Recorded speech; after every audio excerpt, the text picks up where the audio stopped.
Salut tout le monde, j'espère que vous allez bien. Moi, je vais très bien. Aujourd'hui, je vais répondre à une question que j'ai reçue en commentaire il y a quelques jours. C'est une question que j'ai déjà reçue plusieurs fois. C'est pourquoi j'ai jugé qu'il serait intéressant de la traiter dans une vidéo. La question est la suivante. Je suis déjà notée, donc je vais lire. Comment as-tu trouvé ton appartement?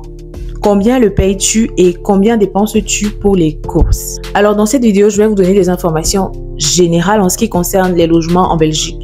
Je ne vais pas parler de mon cas précis. J'estime que c'est assez confidentiel, mais je ferai en sorte que cette vidéo soit au maximum utile pour vous. Ok?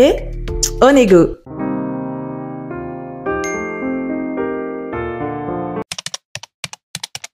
Tout d'abord, tu dois savoir que trouver un logement en Belgique n'a rien de compliqué. Il faut juste savoir où chercher. En Belgique, il y a des sites vers lesquels tu peux te diriger lorsque tu cherches un logement. Notamment ImoWeb, A à partager, VLAN, Logique Imo. A à partager, par contre, c'est uniquement pour les colocations.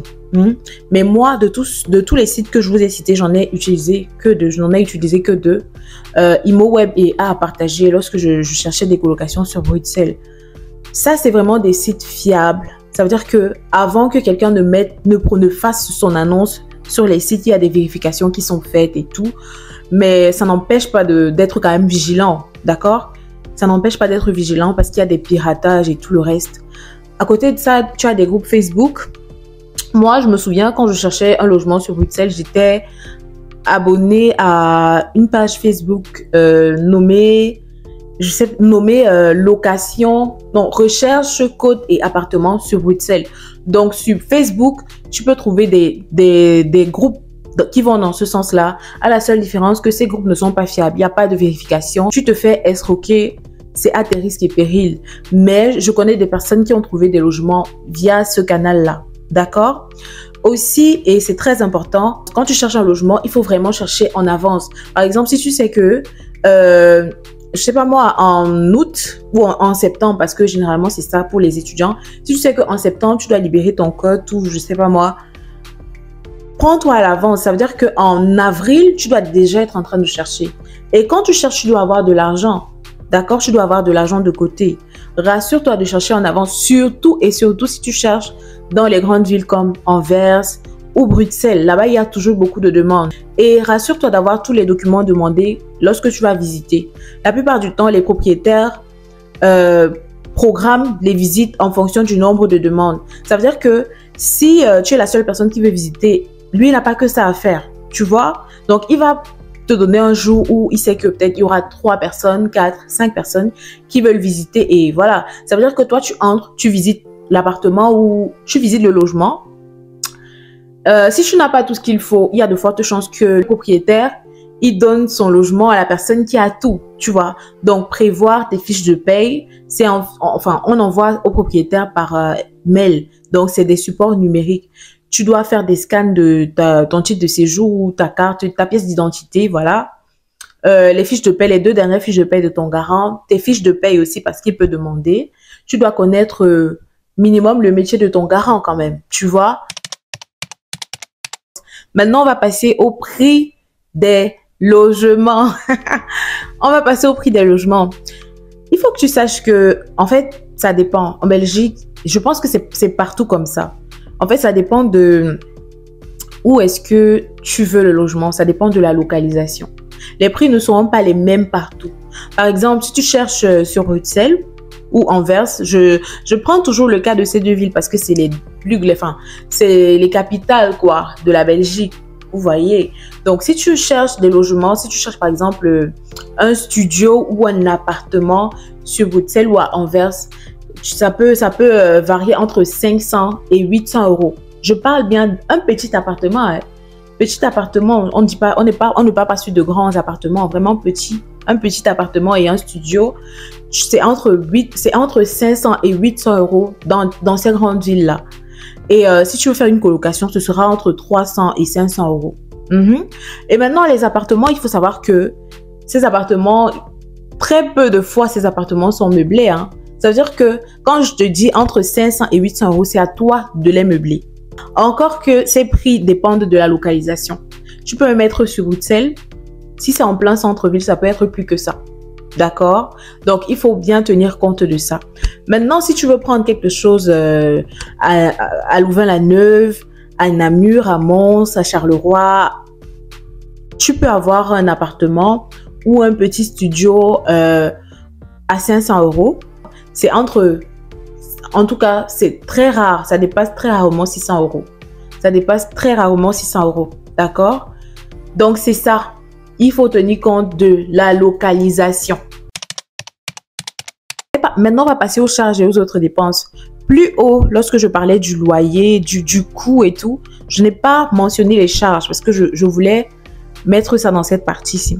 Lorsque tu cherches ta maison et qu'on te dit, OK, on te donne un appartement, on va te dire, OK, je te donne cet appartement, je le mets à 600 euros. Ça, c'est un exemple, d'accord? Il faut bien te rassurer qu'il faut demander toute charge comprise ou pas. Parce que la plupart du temps, les 600 euros, c'est hormis les charges. Les charges, c'est quoi? C'est l'électricité, c'est le chauffage, c'est l'eau et c'est l'Internet. Donc, très attention, il faut toujours poser cette question. Ça veut dire que les charges, généralement pour de petits apparts étudiants ou des studios ou même des appartements, c'est entre 100 euros. C'est entre 100 euros et 200 euros. Donc, il faut bien demander ça. Je n'ai pas parlé de ça plus haut parce que il y a des maisons où tu peux arriver. On va te dire 600 euros et dans les 600 euros, il y a déjà les charges. Donc, c'est pourquoi c'est important de toujours demander ça. OK? C'est très important. Et enfin, on a les courses et le budget alimentaire. La Belgique, je pense que c'est l'un des pays européens où on retrouve beaucoup de nourriture africaine. J'ai des amis qui quittent de l'Allemagne pour venir acheter les cottis ici. Les cottis, c'est le porc fumé, enfin des petits os. Je ne sais pas si vous savez, mais ici, pour nous, les étudiants étrangers, il y a de la diversité en ce qui concerne la nourriture. Ça veut dire que c'est tellement rare. À aucun moment, je n'ai été triste à cause de la nourriture parce que tout ce que j'ai dans mon pays, je retrouve ça ici. Il y a des magasins africains, il y a des trucs de ce genre, vous voyez. À côté de ça, il y a des supermarchés abordables. Premièrement, je vais citer le Lidl. Pour moi, c'est le magasin abordable en fait. Ça veut dire que tu ne vas pas trouver un déséquilibre. Contrairement au Colruyt, j'aurais pu dire le Colruyt, mais en fait non. Parce qu'au Colruyt, tu as beaucoup de choses moins chères. Mais quand tu arrives par exemple sur des ustensiles de cuisine ou les produits de beauté, c'est pas équilibré, vous voyez.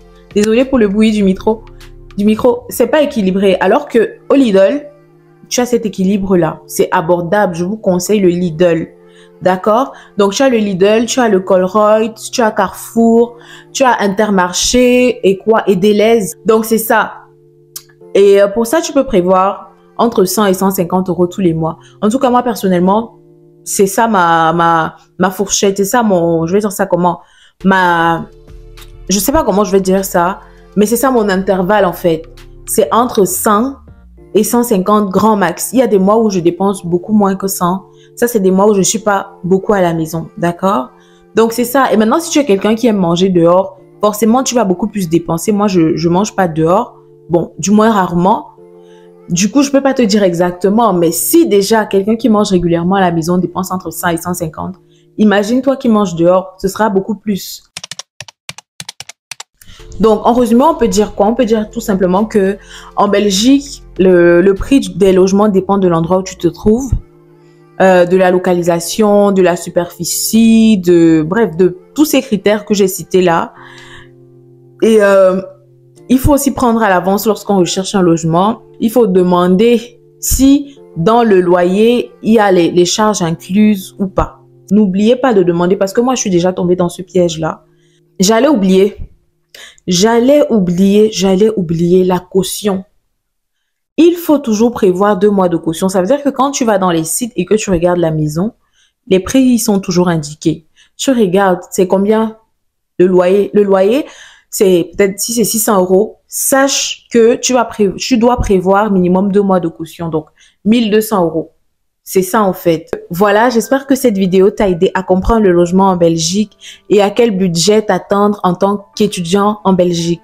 N'hésite pas à me laisser un commentaire et un like, ça me fera énormément plaisir. Et si tu as des questions à me poser, n'hésite pas à le faire en commentaire. On se donne rendez-vous à très bientôt pour une prochaine vidéo. Bisous.